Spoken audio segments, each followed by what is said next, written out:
Il est 8h30. Notre équipe termine de fixer une balise GPS sur une bouteille en plastique afin de la suivre pendant toutes les étapes de tri et de recyclage. La balise est fixée sur la bouteille en plastique. Elle est ensuite déposée dans le bac de tri. Les rippers récupèrent les emballages triés et embarquent notre bouteille. Ils poursuivent leur tournée. Une fois leur collecte terminée, ils se dirigent vers le centre de tri, à 15 km de là. Grâce à notre balise, nous la suivons à la trace. Le camion arrive dans le centre de tri. Les emballages collectés sont pesés, puis déchargés. Ils vont être séparés par matériaux au cours de différentes étapes.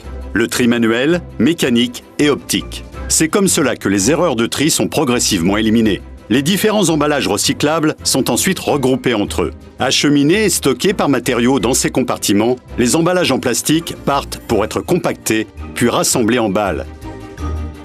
L'étape de tri est terminée. Direction l'usine de recyclage du plastique. Ici, les bouteilles en plastique vont être transformées en matière première. Les balles sont d'abord déballées. Ensuite, les bouteilles sont triées par type de plastique, prélavées et broyées en paillettes. Elles sont lavées, séchées et transformées en granules. À partir de ces granules, les préformes sont créées. Ce sont les embryons de futures bouteilles. Direction l'usine d'embouteillage à 5 km de là. Les préformes sont désinfectées et lavées.